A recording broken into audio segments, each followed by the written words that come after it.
In this video, we present our work titled A System for Imitation Learning of Contact-Rich Bimanual Manipulation Policies, which is a collaboration between Carnegie Mellon University, Intrinsic, and Arizona State University. While industrial manipulation is omnipresent, most automated tasks are explicitly designed for single-arm manipulation. In contrast, the human world we live in is inherently built for our ability to conduct bimanual manipulation. As such, when incorporating robots into everyday tasks, the ability to complete work in our bimanual environments is essential. In this work, we present an imitation learning framework for bimanual manipulation in a contact-rich multi-peg insertion task. A common challenge to be addressed in this domain is how to model the coordination between the robots. Specifically, we must account for physical contact with the environment and interaction between the two robot arms.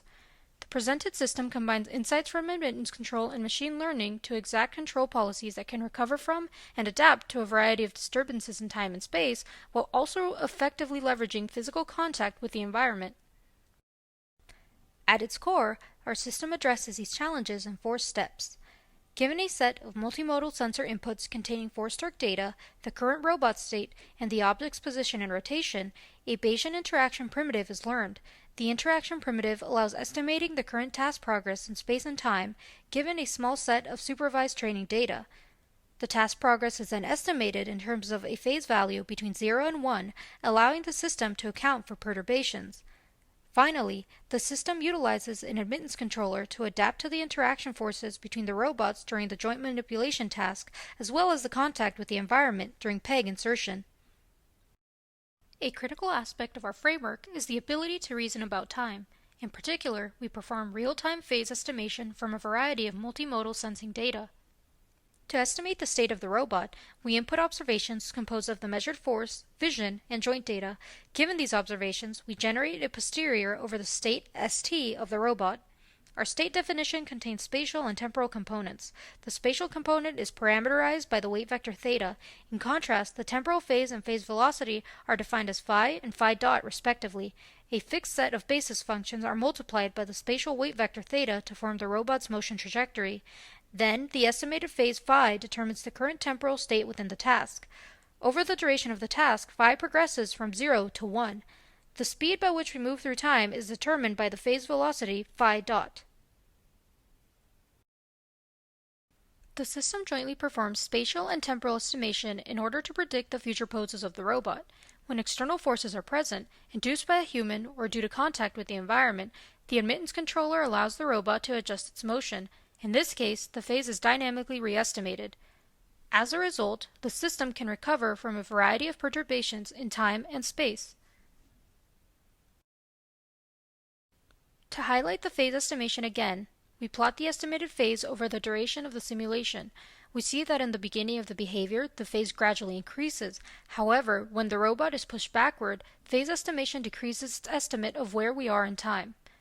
Similarly, upon contact with the environment, the current phase is repeatedly adjusted to account for physical force exchange and failed insertion attempts. In the simulated environment, the framework's capabilities were tested on 2 dual-peg insertion tasks. One task featured a large bracket with a 5 mm tolerance, while the other utilized a small bracket with a 1 mm tolerance. When using the large bracket, the system completed the task in 100% of the trials, even when the motion was disturbed. With the small bracket, the success rate dropped to 90%, requiring multiple final insertion attempts. While collecting the required 30 demonstrations for a single robot arm in simulation is relatively straightforward, the task becomes more difficult when using 2 robots in the real world.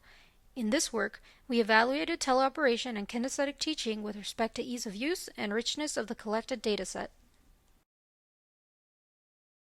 First, we use teleoperation with a space mouse, which allows for 6-dimensional control of the bracket. Additionally, we also use kinesthetic teaching by providing the user the ability to physically move the object. The key difference between these 2 methods is the ability to collect force torque sensor data. When using teleoperation, all measured forces can be attributed to the interaction with the environment. In contrast, kinesthetic teaching also captures the forces induced by the human during the demonstration. In our evaluation, we show that data collected with kinesthetic teaching yield 2 to 3 times shorter trajectories, while also requiring fewer corrective motions to insert all 4 holes onto the respective pegs. Participants reported substantial difficulties providing data utilizing the Space Mouse. The perceived difficulty of using the Space Mouse is reflected in the participant's subjective assessment of the task's workload. According to the NASA TLX Workload Survey, we show that using the Space Mouse requires more effort, imposes higher mental load, and results in higher frustration. While this paints a clear picture of usability, data collected with the Space Mouse has the advantage of providing critical force torque sensor data. We evaluated our setup under a variety of conditions with different training data, collected either with a Space Mouse or kinesthetic teaching.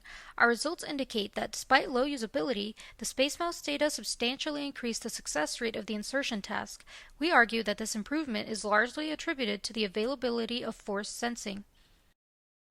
The introduced imitation learning framework achieves a 90% insertion accuracy under varying conditions, including changes in the start location, object tolerances, and human perturbations during the motion. Overall, we present a compliant bimanual manipulation approach, combining interaction primitives with admittance control, allowing for high success rates in a bimanual real-world insertion task. The combination of admittance control with robot controllers leads to safe, reliable, and efficient control, especially when force torque data are available through data collected with teleoperation.